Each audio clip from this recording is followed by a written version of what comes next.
હે good morning everyone, welcome back to the channel.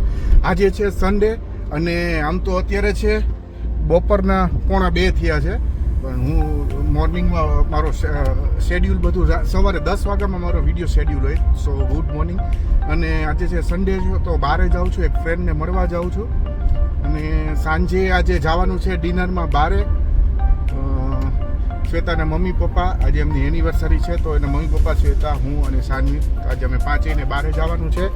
અને અત્યારે એક ફ્રેન્ડને મળવા નીકળો છું બહારે, એમને જસ્ટ એને મળવાનું છે ને બહારે જોઈ આંટો મારવા જાય કે નહીં. અને તડકો ખૂબ જ છે, તો આજે આમ તો કે બહાર નીકળાય એવું કંઈ છે નહીં. હલો હલો ભાઈ, મને જવા દે, તું ધીમે ધીમે પછી કાઢ. ચલો તો એને મળી લઉં, એને મળીને પછી પાછો સાંજકના પાછો વિડીયો શૂટ કરીશ. હમણાં ઘણીવાર એવું થાય છે કેમેરા ચાલુ કરતાં જ હું ભૂલી જાઉં છું, પછી સડન મને યાદ આવે છે, ત્યારે તો એ મોમેન્ટમાંથી પાસ થઈ ગયો હોય ત્યારે એવું થાય છે એકચ્યુઅલી. ચલો તો સાંજે બહુ એટલું શૂટ તો નહીં કરું, કારણ કે શ્વેતાના મમ્મી પપ્પા જોડે હશે તો એટલે એ ડિસ્કમ્ફર્ટમાં રહેશે, તો એની જોડે તો એટલું શૂટ નહીં કરી શકું એની સામે. બનશે એટલું ક્લિપ શૂટ કરીશ, બ્લોગ બનાવીશ એટલું, બરાબર. ચાલો તો મળીએ થોડી વાર પછી. આ તમે જોવો છો, આમ તો બપોરના 2 વાગ્યા છે, પણ રસ્તો આખો ક્લિયર, રસ્તો આખો એટલો ટ્રાફિક જ નથી. જનરલી નકર આ રસ્તામાં એટલો ટ્રાફિક હોય, ભલે સન્ડે છે પણ સમરના લીધે ટ્રાફિક થતો જ નથી બપોરે. મોસ્ટલી નોર્થ અને સાઉથ સાઈડ ઇન્ડિયામાં બહુ જ હીટ એટલી હોય છે કે બહાર જ ના નીકળી શકો. મોસ્ટલી એટલી બધી હીટ હોય છે. તમે આ સાઈડ એટલું, અને મોસ્ટલી સમર જ હોય છે. વિન્ટરમાં બી માંડ 10-15 દિવસ, એક્સ્ટ્રીમ તો નથી પણ એક્સ્ટ્રીમે હોય તો 2-3 દિવસ, બાકી મોસ્ટલી હીટ જ હોય છે. સમર જ વધારે હોય છે, એટલે રસ્તામાં કોઈ ટ્રાફિક નથી.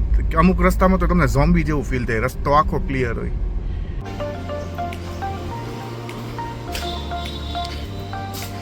હે ગુડ મોર્નિંગ ગાઈઝ, એ જ વિડીયોને હું કન્ટિન્યુ કરું છું. અને તે દિવસે રવિવારે મેં કંઈ શૂટ નહોતું કર્યું. રવિવારે તમે કાંઈ એક સેકન્ડ, એટલી ગરમી છે, પેલો એસી ચાલુ કરતો, સ્કૂટર લઈને એક્ટિવા લઈને તેડવા જાઉં, પણ એટલી ગરમી છે તો પ્રિફર કરું ગાડી લઈને તેડવા જાઉં. અને એ દિવસે મેં સન્ડે શૂટ નહોતું કર્યું થોડુંક કે નહીં, કારણ કે અમે લેટ થઈ ગયું હતું, ઘરે ગેસ્ટ આવ્યા હતા અને પછી ડિનરમાં ગયા તો પછી આવી ગયા. એટલે અને ગરમી એટલી બહાર છે કે લિટરલી ફટીક, ઓટોમેટિક કાંઈ કર્યા વગર બી બોડી એટલું ફટીક ફીલ થાય છે ને, કે એટલો બધો હ્યુમિડિટી એટલી બધી છે, ગરમી, તડકો, બધું એટલું બધું છે. અને એક ઇમ્પોર્ટન્ટ વાત આજે હું શેર કરવાનો હતો, મેન તો એના માટેથી જ અત્યારે કેમેરો હાથમાં લીધો. આમ તો ઘણા દિવસ થઈ ગયા, એક ઇન્સિડન્ટ થયું હતું મારી ડોટર જોડે, ઘણા દિવસ થઈ ગયા. એના પછી ઘણા 3-4 વિડીયો બી મેં 4-5 વિડીયો બી આવી ગયા છે, હું શેર કરતા ભૂલી ગયો છું, પણ મગજમાંથી જ સાવ નીકળી ગયું હતું. ચલો એક કામ કરું, પહેલાં હું સાનવીને તેડવા જાઉં છું, ત્યાં પાર્કિંગમાં તમારી જોડે વાત કરું. તો ઇમ્પોર્ટન્ટ થિંગ એ છે કે એક ઇન્સિડન્ટ થયું થોડા ટાઈમ પહેલાં, એટલે એપ્રોક્સી ટાઈમ તો 1 મંથ, 1 મંથ નહીં, 1 મંથથી ઓછો ટાઈમ. તો સાનવી જોડે એક ઇન્સિડન્ટ થયું. એ સ્કૂલમાં જે મેં એક બ્લોગ છે કે નવી સ્કૂલમાં એનું એડમિશન લીધું હતું નર્સરીમાં, એ જવા બી માંડી હતી. 3 દિવસ લાઈક કે 3 દિવસ એકદમ હેપીલી ગઈ સવારમાં. પછી ખબર નહીં ચોથે દિવસે શું ઇન્સિડન્ટ થયું, એ એવું કહે છે, ખોટું તો ના જ બોલ્યા, પણ ટીચરે એને એવી ટોર્ચર કરી, કારણ કે એવું થયું કે ત્યાં રોવા માંડી, અને ટીચરે એને એટલું ટોર્ચર કર્યું, રોવા માંડી એટલે ટીચરે વધારે એને ટોર્ચર કર્યું, તો એટલી ડિપ્રેસ થઈ ગઈ, ટોર્ચર થઈ ગઈ, ડરી ગઈ. અને એવું કહે છે કે 3-3.5 કલાક એને બેગ લઈને બહાર ઊભી રાખી, તો એટલી ટોર્ચર થઈ ગઈ. ને મને પછી ફોન આવ્યો, એ રોઈને એટલી આખી એનું ફેસ આખું સોજી ગયું, આંખ આખી રેડ બધું થઈ ગયું. મને ખબર નહીં, ફોન આવ્યો તો તેડવા માટે, તો ઇમરજન્સીમાં એને લેવા ગયો હતો. કમ્પ્લેન બી કરી, એવું નથી, મેન મારી વાઈફે કમ્પ્લેન બી કરવા ગયા હતા. પણ કોન્વેન્ટ સ્કૂલમાં બધાનું કહેવું એવું છે કે કોન્વેન્ટ સ્કૂલમાં કાંઈ બી પ્રોબ્લેમ થાય તો એઝ અ પેરેન્ટ તમે કાંઈ કમ્પ્લેન કરશો તો એના ઉપર કાંઈ એક્શન નહીં લેવાય. એ લોકો એના રિધમથી, એના સિસ્ટમથી જ ચાલે છે. અને પ્રાઇવેટ સ્કૂલમાં કાંઈ બી એવું થાય તો આવું, પ્રાઇવેટ સ્કૂલમાં જનરલી એવું નથી થતું. ઘણા બધા નોન પર્સન છે, ફ્રેન્ડ્સના ચિલ્ડ્રન છે, બધા કહે છે બધો, એમાં ઇન્સિડન્ટ આવું કાંઈ નથી થતું, કારણ કે તે એવું કહે છે કે પેરેન્ટ્સ આર ધ કિંગ. અને સ્કૂલમાં અને ત્યાં કમ્પ્લેન બી કરવા ગયા હતા. તો ટીચરે એવું કીધું કે આ તો અત્યારે સ્ટાર્ટિંગ છે, અમે આટલા બધા સ્ટુડન્ટ છે ના સમજી શકે કે ના આટલા બધા સ્ટુડન્ટ છે હેન્ડલ કરવા. પણ હું એવું કહું છું કે Sanvi is just 3 years old, અને 3 વર્ષની છોકરી ચાઇલ્ડ પાસેથી શું એક્સપેક્ટ કરી શકો, અને એને તમે આટલી ટોર્ચર કરો તો એ રિઝનેબલ તો નથી ને. 3 વર્ષની છોકરી પાસે તમે શું એક્સપેક્ટ કરી શકો? એ હજી જસ્ટ ચાઇલ્ડ છે, સાવ હજી તો એ ગ્રોઈંગ ચાઇલ્ડ છે. 3 વર્ષનું ચાઇલ્ડ એટલે પછી ત્યાંથી તમે એલસી લઈ લીધું સ્કૂલમાંથી, ત્યાંથી લઈ લીધી. ફીસ બી લોકો ત્યાંની સિસ્ટમ છે કે ફીસ અમે નથી દેતા. ફીસ બી અમે 23,000, ભાઈ મહેનત હાર્ડ અર્ન મની છે, 23,000 રૂપિયા હાર્ડ અર્ન મની છે કે મફત નથી આવતા. તો એ ફીસ પેડ કરી દીધી તો એ પાછી નહીં આવે. પણ સાનવીથી ઇમ્પોર્ટન્ટ તો કાંઈ નથી. સાનવી એટલી ડરી ગઈ હતી કે ત્યાંથી અમે પાસ થઈને સ્કૂલ પાસેથી તો બી રડવા મળતી હતી. 2 દિવસ તો એટલી ડિપ્રેસ થઈ ગઈ હતી કે રડ્યા રાખતી હતી. અને સેમ એ જ દિવસે બી એક ઇન્સિડન્ટ થયો કે એને ટોર્ચર કરીને તો હું એને તેડીને તો મારી બાજુમાં જ ગાડીમાં બેઠી હતી. લિટરલી ચાલુ ડ્રાઇવિંગ મને મારવા માંડી હતી, એવું બધું વિખોડિયા ભરી લીધું. તો મને ખબર નહીં, કદાચ હોઈ શકે ક્યારેક ટેન્ટ્રમ્સ આવે તો થઈ શકે.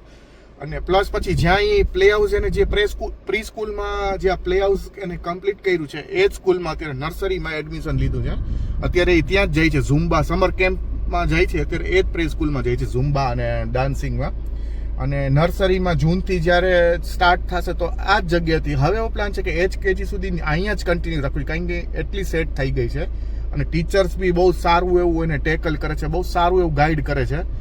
અને જોઈએ પછી પ્રાઇવેટ સ્કૂલ સારી મળે તો એમાં એડમિશન લેશું, પણ હાયર કેજી સુધી હવે તો અહીંયા જ રાખવું છે. અને કોન્વેન્ટ સ્કૂલમાં તો નહીં જ.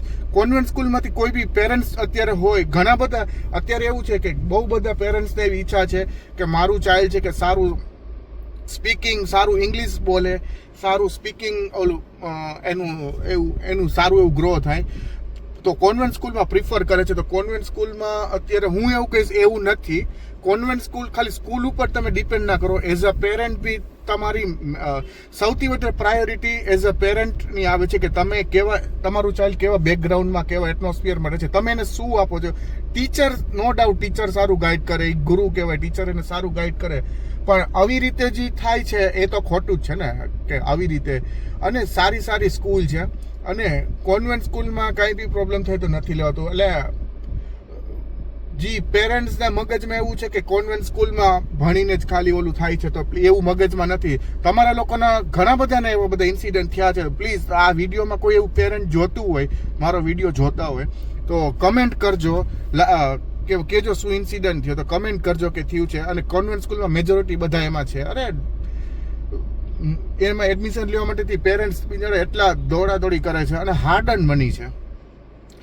તો એવું ના કરો. તમે એઝ અ પેરેન્ટ ચાઇલ્ડને તમે સારું બેસ્ટ તો બધા આપે જ છે અત્યારે, પણ આવું ઇન્સિડન્ટ થયું હતું ત્યાંથી તો લઈ બી લીધી છે. તો શેર પહેલાં એવું હતું કે કરું કે ના કરું વિડીયોમાં હું લઉં કે હું સ્કૂલનું નામ બી નથી લેતો, એવું કંઈ પર્સનલી સ્કૂલ જોડે એવું કાંઈ છે બી નહીં. પણ હું પછી એવું થયું કે નહીં, તમારા લોકો જોડે વિડીયોમાં શેર કરું, વિડીયો બનાવું એક આના રિગાર્ડિંગ. કારણ કે ઘણા બધા આવું બધા ચાઇલ્ડને એવા ઇસ્યુ થયા છે, પણ કોઈ બોલતું ના હોય, કાંઈ ચાલે છે, પછી સેટ થઈ ગયા. પણ ઘણા બધા એવું થાય છે. તો એટલે મેં આ જસ્ટ ઇન્ફોર્મેટિવ વિડીયો એટલે જ મેં આ શેર કર્યો તમારા લોકોની જોડે. અને કાંઈ બી તમારા લોકો જોડે એવું કાંઈ બી થયું હોય તો તમે પ્લીઝ કમેન્ટ કરજો. ચલો આ વિડીયોને હું અહીંયા જ એન્ડ કરું છું. સ્પેસિફિક આમ તો ઇન્ફોર્મેટિવ વિડીયો થઈ ગયો છે, તો આ વિડીયોને હું એન્ડ કરું છું. અને વિડીયો તમને ગમ્યો હોય તો ઇન્ફોર્મેટિવ વિડીયો, તો વિડીયો તમને ગમ્યો હોય તો લાઈક કરજો, શેર કરજો અને સબસ્ક્રાઈબ કરજો. કે તો સબસ્ક્રાઈબ કરજો. અહીંયા એક્સિડન્ટ થયું ને લડાઈ થઈ ગઈ છે.